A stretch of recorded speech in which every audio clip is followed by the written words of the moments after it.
যদি কখনো শারীরিক অসুস্থতার কারণে তারাবি নামাজ না পড়তে পারি, এতে কি গুনাহ হবে? আপনার কোন এক বক্তব্যে শুনেছি দেরি করে ইফতার করা নিষেধ, কিন্তু আমরা যেখানে থাকি সেখানে গুগল অনুযায়ী যে সময় সূর্যাস্ত হয় তার 2 মিনিট পর ইফতারের জন্য আজান দেওয়া হয়। আপনার কথা অনুযায়ী এটা তো ইহুদিদের সাথে সাদৃশ্য হয়ে গেল। কত টাকা থাকলে যাকাত ফরজ হয়? যাকাত কবে দিতে হবে? ইতিকাফে বসে মোবাইল চালানো, মসজিদের ভিতরে দ্বীন ইসলামের ক্লাস ও মসজিদের ভিতরে ইফতার পার্টিতে অংশগ্রহণ করতে পারবে কিনা? শবে কদরের ভাগ্য পরিবর্তনের জন্য স্পেশাল কিছু আমল বলুন।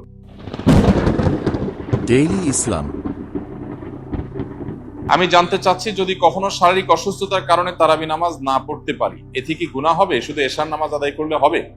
বিশেষ কোনো অসুস্থতার কারণে কেউ যদি তারাবি নামাজ না পড়েন, তার রোজা হয়ে যাবে এবং তার গুনাহ হবে না ইনশাআল্লাহ। বিশেষ করে অসুস্থতার কারণে কেউ যদি মিস করেন, এরকম হতে পারে কালে ভদ্রে হঠাৎ কোনোদিন অসুস্থ হয়েছেন অথবা 2-4 দিন আপনার মিস হয়েছে, তো তাতে কোনো অসুবিধা হবে না ইনশাআল্লাহ। কারণ তারাবি নামাজ আদায় করা এটা ফরজ না। তবে একান্ত ওজর ছাড়া এটা ছেড়ে দেওয়া এটা চরম দুর্ভাগ্যের ব্যাপার এবং অবশ্যই অনুচিত কাজ এবং গুরুত্বপূর্ণ একটি সুন্নাহ পরিত্যাগ করা হলো। কিন্তু অসুস্থতার কারণে যদি কখনো মিস হয় তাতে গুনাহ হবে না ইনশাআল্লাহ। বিশেষ কোনো কারণে বাদ পড়লে আপনার রমজানের রোজা ঠিকই আদায় হয়ে যাবে। আপনার কোনো এক বক্তব্যে শুনেছি যে দেরি করে ইফতার করা নিষেধ, কিন্তু আমরা যেখানে থাকি কাজীবাড়ি সেখানে গুগল অনুযায়ী যে সময় সূর্যাস্ত হয় তার 2 মিনিট পর ইফতারের জন্য আজান দেওয়া হয়। আপনার কথা অনুযায়ী এটা তো ইহুদিদের সাথে সাদৃশ্য হয়ে গেল। এ বিষয়ে যদি কিছু বলতেন। প্রথম কথা হলো, সূর্যাস্তের 2 মিনিট পর যদি কেউ ইফতার করে, 3 মিনিট পর কেউ ইফতার করে, তাহলে এর কারণে সে ইহুদিদের সাথে সাদৃশ্য হয়ে গেছে এমনটি বলার কোনো সুযোগ নেই। কেন সুযোগ নেই? কারণ ইহুদিরা যে দেরিতে ইফতার করে, বর্তমানে রাফিজি যারা আছে, শিয়া যারা আছে, এরাও দেরিতে ইফতার করে। এই দেরিতে ইফতার করা মানে 2 মিনিট 3 মিনিট না, তারা চতুর্দিকে অন্ধকার হয়ে শেষ হওয়ার পর তারা ইফতার করে, যেটা অনেক ক্ষেত্রে 15-20 মিনিট বা আধা ঘন্টা সময়ও লাগে। তারপরে যে চতুর্দিকে অন্ধকারে ছেয়ে যায়, অন্ধকারে চতুর্পাশকে ছেয়ে গেলে তারপরে ইফতার করাটা হলো তাদের স্বভাব। অতএব কোন মুসলিম 2-3 মিনিট পরে বা 2-4 মিনিট পরে ইফতার করলে সে ইহুদিদের সাথে সাদৃশ্য হয়ে গেছে, রাফিজি বা শিয়াদের সাথে সাদৃশ্য হয়ে গেছে এমনটি বলার কারণ নাই। তবে এটা ঠিক যে নবী করিম সাল্লাল্লাহু আলাইহি সাল্লাম বলেছেন, এই উম্মত ততদিন কল্যাণের মধ্যে থাকবে মা আজ্জালুল ফুতুর ওয়া আখারুস সাহুর, যতদিন তারা ইফতার তাড়াতাড়ি করবে আর সাহরি দেরিতে করবে। ইফতার তাড়াতাড়ি করার মানে হলো সূর্য ডুবে গেছে, নিশ্চিত হয়ে গেছেন, তারপর আর বিলম্ব না করে সাথে সাথে ইফতার করা, এটা হলো ইফতার তাড়াতাড়ি করার অর্থ।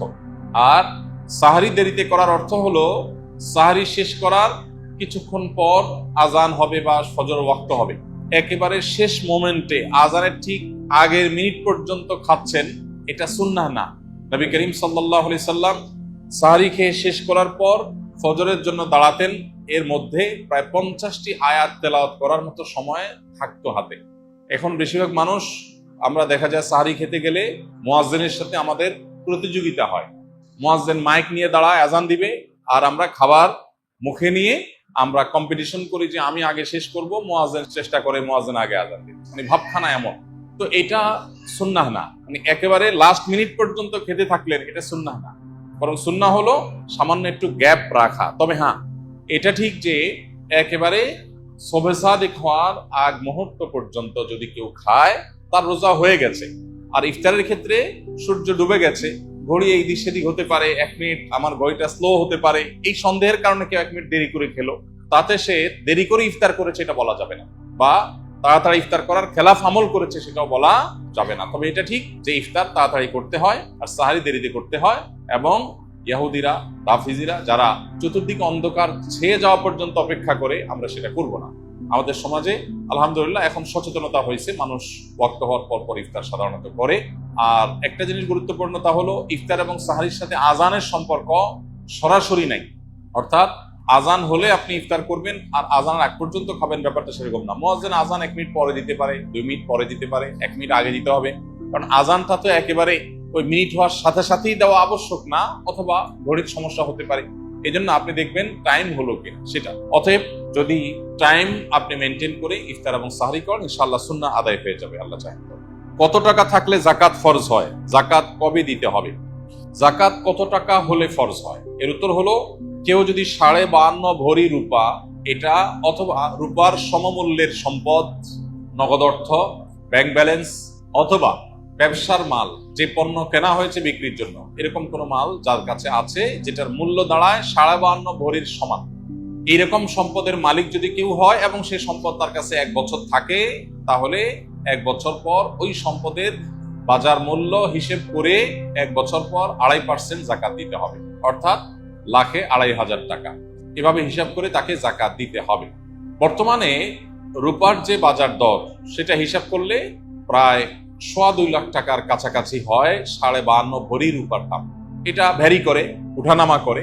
একেবারে খুব রিসেন্ট যে এখন 2026-এর ফেব্রুয়ারি মাস চলছে, এই সময়টাতে রূপার যে বাজার দর আছে সেটা হিসাব করে দেখা গেছে যে 2.25 লাখ টাকার কাছাকাছি। এক্সাক্ট আপনি যখন দিবেন রূপার দরটা জেনে নিয়ে যে 52.5 ভরি বা 52.5 তোলা রূপার দাম কত সেটা হিসাব করে যদি দেখেন যে এটা আপনার সম্পদ এই পরিমাণ হয়ে গেছে, তাহলে সবটুকুর জাকাত দিতে হবে। এমন না যে এর অতিরিক্তটা জাকাত, বরং সবটুকুর জাকাত দিতে হবে।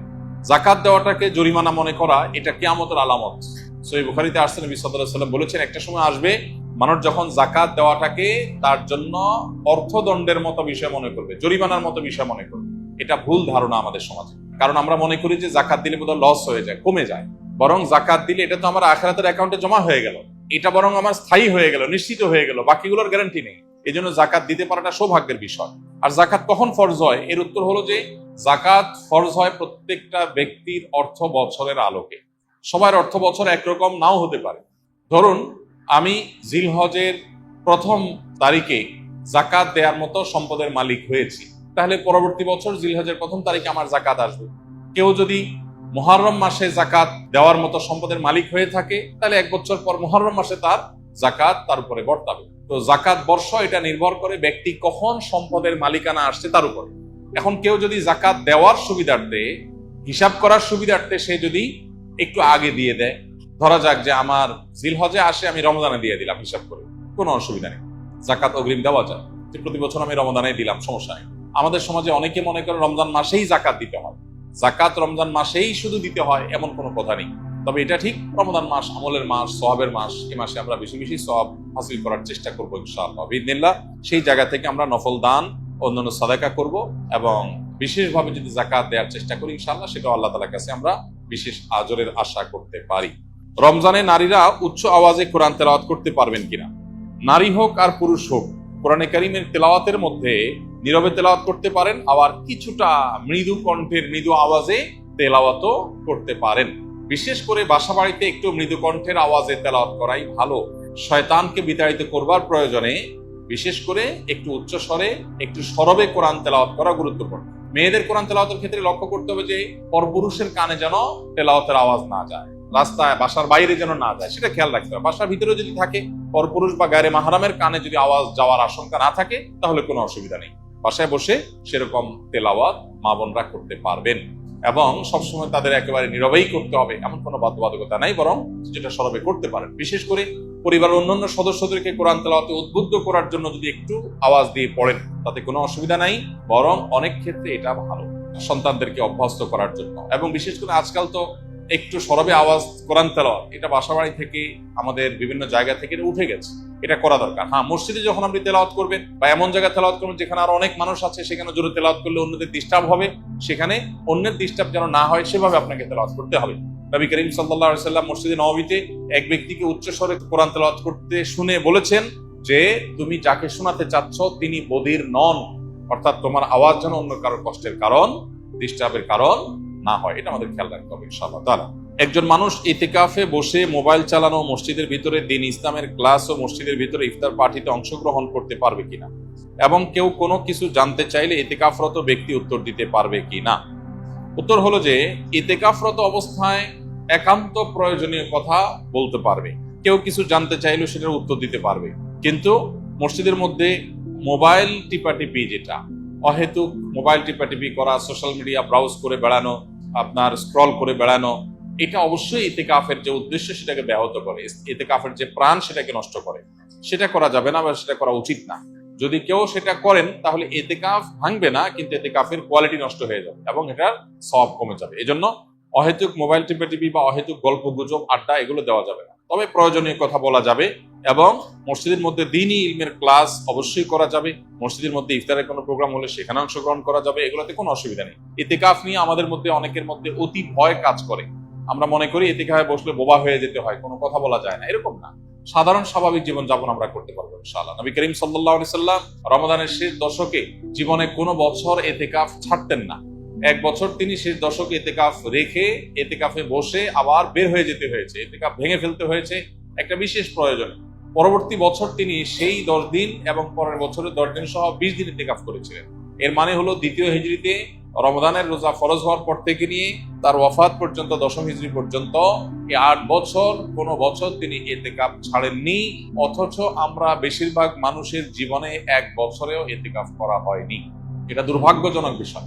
যেটা নবীজি জীবনে কখনো ছাড়েননি, কোনো বছর ছাড়েননি, সেটা আমি জীবনে কোনো বছর করিনি। পরম শত্রুর সাথেও তো এরকম বৈপরীত্য হয় না, যেটা আমরা আমাদের নবীজি সাল্লাল্লাহু আলাইহি সাল্লামের সাথে আজ আমাদের কার্যত সেই বৈপরীত্য আমরা করে রেখে দিয়েছি। এজন্য ইতিকাফের দৃঢ় সংকল্প আমাদের করা উচিত। আল্লাহ আমাদের তৌফিক দান করুন। রমাদান এলেই মা বোনেরা প্রতিযোগিতামূলক কোরআন খতম দেন। অনেকে বিষয়টি বাড়াবাড়ি বলেন, কারণ হিসাবে যুক্তি দেয় যে দ্রুত পড়লে সহি হওয়ার সম্ভাবনা কম থাকে এবং অর্থ বুঝে পড়া ভালো। কথাটা কতটা যুক্তিযুক্ত? কোরআনে কারীম পড়ে শেষ করা, খতম দেওয়া এবং একাধিক খতম দেওয়া, বেশি বেশি তেলাওয়াত করা রমজান মাসে, এটা সালাফে সালেহ থেকে প্রমাণিত।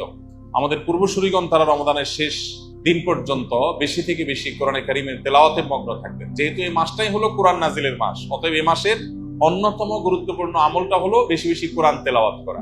যেসব ভাইরা কোরআন তেলাওয়াত জানেন না, তারা কোরআন তেলাওয়াত শিখতে পারেন। আমরা সুন্নাহ ফাউন্ডেশন থেকে দীর্ঘ 1 বছর টানা পরিশ্রম করার পর আলহামদুলিল্লাহ, যারা কোরআন সহি বা শুদ্ধভাবে পড়তে বা তেলাওয়াত করতে পারেন না, এমনকি আরবি অক্ষরও চিনেন না, তাদের সুবিধার্থে আমরা সহজ সূত্রে কোরআন শিখি নামে একটা কোর্স আমরা চালু করেছি। এবং এই কোর্সটা প্রতিদিন তারাবির পর আমাদের ভেরিফাইড ইউটিউবে, অর্থাৎ আমার নামে যে ইউটিউব চ্যানেল আছে, সেখানে প্রতিদিন একটা করে পর্ব আপলোড হয়। গত 2 রাতে 2টি পর্ব আপলোড হয়ে গেছে। আজকে তারাবির পরে 3 নম্বর পর্ব আপলোড হবে ইনশাআল্লাহ।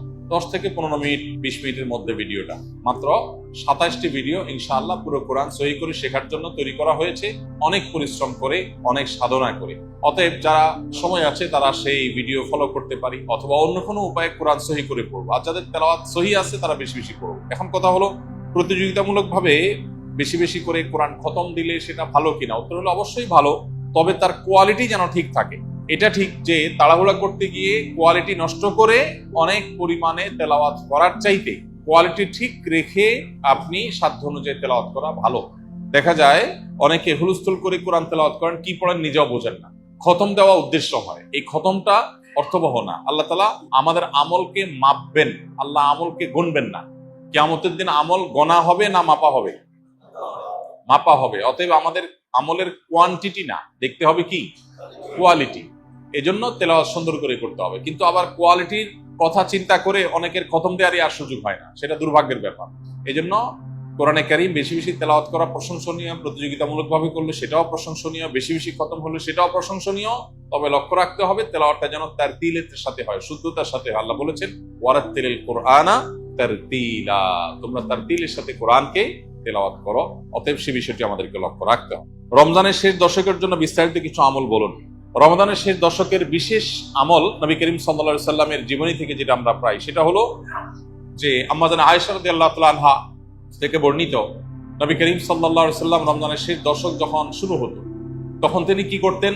কানান নবী সাল্লাল্লাহু আলাইহি সাল্লাম ইযা দাখালাল আশর, রমজানের শেষ দশক যখন শুরু হতো, আহইয়া লাইলা, নাম্বার 1, তিনি রাত জেগে ইবাদত করতেন।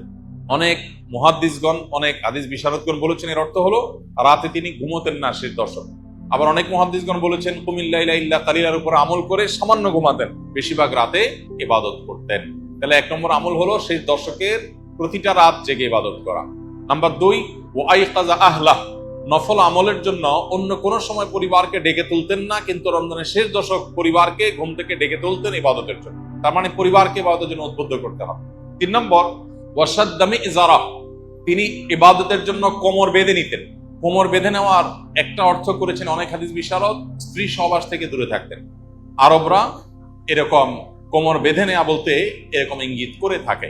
আবার অনেক মুহাদ্দিসগণ এর ব্যাখ্যা করেছেন যে কোমর বেঁধে নেওয়া মানে আমরা যেরকম বলি কোমর বেঁধে ইবাদত করা, কোমর বেঁধে নেমে যাওয়া কোনো কাজে, তার মানে সর্বোচ্চ মেহনত এবং পরিশ্রম সাধনা করতেন ইবাদতের জন্য। আর অন্য আরেকটি হাদিসে আসছে, কানা ইয়াজতাহিদু ফীহি মা লা ইয়াজতাহিদু ফী গায়রি। নবীজি শেষ দশকে ইবাদতের জন্য এত বেশি পরিশ্রম করতেন, বছরে অন্য কোন সময় ইবাদতের জন্য এত পরিশ্রম করতেন না। অথচ আমরা শেষ দশকে বেশিরভাগ মানুষ হয় গ্রামের বাড়ি যাওয়ার নিয়ে ব্যস্ত, গ্রামের বাড়ি যাওয়ার পরে বিভিন্ন বাড়িতে বাড়িতে ঘোরার, গ্রামে গ্রামে ঘোরার নিয়ে ব্যস্ত, আর শহরে যারা আছে তারা কেনাকাটা, শপিং ইত্যাদিতে ব্যস্ত। এটা হলো আমাদের শেষ দশকের অভ্যাস, যেটা হাদিসের একেবারে বিপরীত। শেষ দশক হওয়া উচিত প্রথম দশক, দ্বিতীয় দশকের চাইতে বেশি ইবাদতে বেশি মনোযোগী হওয়া উচিত আমাদের শেষ দশক। আল্লাহ আমাদেরকে তৌফিক দান করুন। শবে কদরের ভাগ্য পরিবর্তনের জন্য স্পেশাল কিছু আমল বলুন। লাইলাতুল কদরে গুরুত্বপূর্ণ বিষয়গুলো ধার্য হয়। আল্লাহ তাআলা সূরা দুখানের একেবারে শুরুতে বলেছেন, ফিহা ইউফরাকু কুল্লু আমরিন হাকিম। লাইলাতুল কদরে সব গুরুত্বপূর্ণ বিষয়গুলোকে ধার্য করা হয়। এই জন্য লাইলাতুল কদরে গুরুত্বপূর্ণ বিষয় যেন আমার নসিবে আল্লাহ লেখেন, আল্লাহ যেন তাকদিরে ভালো কিছু দেন, আমরা আল্লাহর কাছে দোয়া করব। এবং সেই সাথে তাকদিরে যেন ভালো কিছু হয় সেজন্য নেক আমল করবো ইনশাআল্লাহ। আমরা আল্লাহর কাছে দোয়া করব এবং নেক আমল করব, গুনাহ থেকে বেঁচে থাকবো। বাস এই ত্রিমুখী প্রচেষ্টায় আমাদের নসিবে ভালো কিছু আসবে। এর বাইরে আলাদা কিছু আমল আছে যেগুলো নিয়ে আমাদের স্বতন্ত্র একটা ভিডিও বোধহয় ইউটিউবে আছে, যে ভাগ্য সুপ্রসন্ন যে সমস্ত আমাদের ডিটেল সেখানে বলা আছে। যেমন কেউ যদি চায় তার রিজিক বাড়ুক, কেউ যদি চায় তার হায়াত বাড়ুক, তাহলে সে আত্মীয় স্বজনের সাথে সুসম্পর্ক বজায় রাখবে, রক্ত সম্পর্কীয় বন্ধনগুলো মজবুত করবে। কারণ বুখারী বর্ণিত হাদিসে নবী সাল্লাল্লাহু আলাইহি ওয়াসাল্লাম বলেছেন, মান সাল্লাহু আইয়ুসাতালাহু ফি রিজকিহি আও ইউনসালাহু ফি আথারিহি ফালিয়াসিল রাহিমা। যে চায় তার রিজিক প্রশস্ত হোক, তার হায়াত বাড়ুক, বরকত হোক, তাহলে সে যেন তার রক্ত সম্পর্কীয় সম্পর্কগুলো বাড়ায়। ঠিক তেমনি ভাবে জীবনে বারাকা লাভের যে সমস্ত উপায়গুলো আছে, যে কোনো কাজ বিসমিল্লাহ দিয়ে শুরু করা, কুল্লু আমরিন বিবালিন লাম ইউবদা বিবিসমিল্লাহি ফাহুয়া আবতার আও আকতা আও কামা ওয়ারাদা ফিল হাদিস। কোন গুরুত্বপূর্ণ কাজ আল্লাহর নাম নিয়ে শুরু করলে সেখানে বরকত হয়। অতএব আমার নসিবে ভালো কিছু হওয়ার জন্য এই আমার হাদিস বর্ণিত আমলগুলোকে আমরা ফলো করতে পারি। আর জেনারেলি কথা হলো নেক আমল বেশি করা, গুনাহ থেকে বেঁচে থাকা, আর নসিবে ভালো কিছু দেওয়ার জন্য আল্লাহর কাছে দোয়া করা। লা ইয়ারুদ্দুত তাকদীর ইল্লা দুআ। কারণ তাকদীর এটা দোয়া দ্বারাই ক্ষেত্র বিশেষে পরিবর্তন হয়, হাদিস দ্বারা প্রমাণিত। এই জন্য গভীর ভাবে আল্লাহর কাছে দোয়া মনোনিবেশ করতে হবে। শবে কদরের নামাজ কত রাকাত, নিয়ত কিভাবে করব, কি কি স্পেশাল আমল আছে। লাইলাতুল কদর বা শবে কদর যেটাকে আমরা বলি, এই লাইলাতুল কদরে দাঁড়িয়ে বেশি বেশি নফল নামাজ পড়বো আমরা। দীর্ঘ রুকু, দীর্ঘ সিজদা, দীর্ঘ কেরাতে, দৃঢ় স্থিরতার সাথে, সৌন্দর্যের সাথে কোরআন তেলাওয়াত বেশি বেশি করা, দোয়া করা, জিকির আজকার করা, আল্লাহ স্মরণ করা, এগুলোর মধ্য দিয়ে আমরা রাতকে কাটাবো। লাইলাতুল কদরে বিশেষ আমল বলতে একটা দোয়াই শুধু হাদিস দ্বারা আমরা জানতে পারি, সেটা হলো নবী করিম সাল্লাল্লাহু আলাইহি সাল্লাম মা আয়েশা রাদিয়াল্লাহু তাআলা আনহাকে শিখিয়েছেন যে লাইলাতুল কদর পেলে তিনি যেন এই দোয়া পড়েন, আল্লাহুম্মা ইন্নাকা আফুউন তুহিব্বুল আফওয়া ফা'ফু আন্নী। আল্লাহ আপনি ক্ষমাশীল, ক্ষমাশীলতাকে আপনি পছন্দ করেন, অতএব আমাকে ক্ষমা করুন। এই দোয়া আমরা বেশি বেশি পড়বো। এর বাইরে লাইলাতুল কদরে বা শবে কদরে আলাদা কোনো নামাজের ফরম্যাট নাই যে এত সংখ্যক রাকাত পড়তে হবে এবং প্রথম রাকাতে অমুক সূরার সাথে অমুক সূরা এতবার, দ্বিতীয় রাকাতে তমুক সূরা এতবার, এরকম কোনো বাধ্যবাধকতা নেই। যে কোনো সূরা দিয়ে অন্য যে কোনো সাধারণ নামাজের মতো করে আমরা লাইলাতুল কদরে নামাজ পড়তে পারি। আর এর জন্য আলাদা কোনো নিয়ত নেই যে নাওয়াইতু আন উসাল্লিয়া সালাত লাইলাতুল কদর বা লাইলাতুল কদর নামাজ পড়ছি, এরকম কোনো আলাদা নিয়ত দরকার নেই। আমি লাইলাতুল কদর পড়ছি, আমার মাথায় আছে, এটুকুই নিয়ত ইনশাআল্লাহ যথেষ্ট হবে এবং সুন্দরভাবে সালাত আদায় করে নামাজ পড়াটাই